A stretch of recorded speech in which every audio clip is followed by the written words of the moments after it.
네, 이번에는 정완희님께서 문의를 주신 오로라에 대해서 이야기를 나눠보겠습니다. 매수가는 9,500원입니다. 15% 비중을 가지고 있고 향후 전망 및 추가 매수 가능한지 진단 부탁드립니다. 라고 말씀을 주셨네요.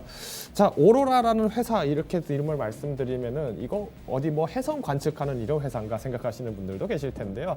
아시는 분들은 또 아실 것 같습니다. 오로라 월드 하면 혹시 아실까요? 기존에 1981년도부터 캐릭터 상품들, 펜시, 완구류 그리고 이런 제품들을 만들었던 봉제 인형으로 시작을 해서 지금은 펜시품에 대해서의 1인자로 또 등극을 했었던 이런 회사입니다. 자, 그러면 오로라 지금 어떻게 보면은 기존의 언택트라든가 아니면은 또 다른 시장들, 특히 어떤 오프라인에서 누릴 수 있는 어떤 장난감이라든가 이런 부분들에서 시장들이 과연 이 코로나라는 사태를 통해서 뭔가 탄력적으로 대응을 할 수 있을 것인지 이런 기대감들 궁금해하시는 분들 계실 텐데요. 자, 그러면 차트와 함께 같이 이야기를 나눠보겠습니다. 자, 일단 오로라 월드라고 기억을 하시면은 조금 더 검색하시기 편할 것 같은데요. 실제로 오로라가 이슈를 탔던 바로 이 구간, 인형 만드는 회사, 펜시, 문구류 만드는 회사인데 낙폭 떨어질 때는 급락을 하더니 올라갈 때는 또 탄력 왜 이렇게 빨랐을까 궁금해하시는 분들 계실 겁니다. 자, 힌트 하나 드릴게요. 여러분 펭수 좋아하시나요? 그렇습니다. EBS의 대표적인 인기남 펭수죠.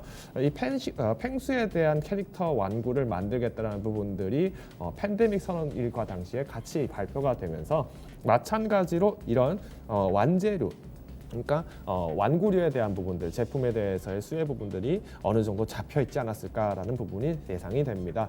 자, 지금 아마 느끼셨겠지만은 실제로 이런 펭수에 대한 인기들 여전히 지금 유효하죠. 굉장히 어마어마합니다. 자, 근데 사실 이후부터의 조금 움직임들은 안타깝다라는 좀 아쉬움이 남는 그런 모습이 굉장히 큰데요.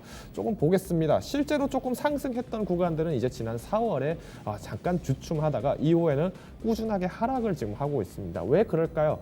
자, 아무래도 이 완구류라든가 이런 펜시 제품들 같은 경우에 실질적으로 뭔가 내가 여유가 있을 때 조금 더 기호 상품들을 채택을 하는데 사실 당장에 지금 뭐 셧다운으로 나오는 거 아니냐, 뭔가 또 경기 재개 또 어려워지는 거 아니냐 이런 얘기들 나오다 보니까 어디까지나 주가라는 부분들이 시장의 축소면으로 해석되면서 계속 하락이 된 것으로 보여집니다.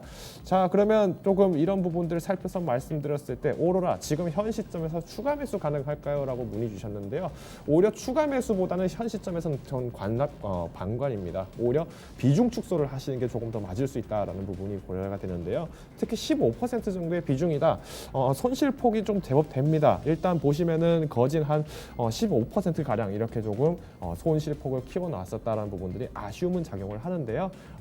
무리하게 매도를 급량 매도를 하지는 마시고요. 부분적인 축소로 그러니까 1%뭐 조금 더 회복이 되면은 1% 이런 식으로 아주 조금씩 비중 축소를 하시면서 이후에는 다른 종목으로 빠르게 전환하시는 걸 추천드리겠습니다. 왜? 지금은 코로나에 대한 이슈들이 결국은 코로나에 집중돼서 수익을 볼 수 있는 업종들로 가는 것이 맞을 수도 있습니다. 다만 이런 코로나에 대해서 조정받을 수 있는 여파가 있다면 오히려 현재 이런 회사들에 대해서 투자 비중을 높이거나 혹은 무리한 비중을 갖고 있는 것보다는 현금 비중을 늘리시는 게 더 안전할 수 있다는 점을 한 번 더 상기시켜드리면서 비중 축소에 대한 의견을 한번 조심스럽게 남겨드립니다.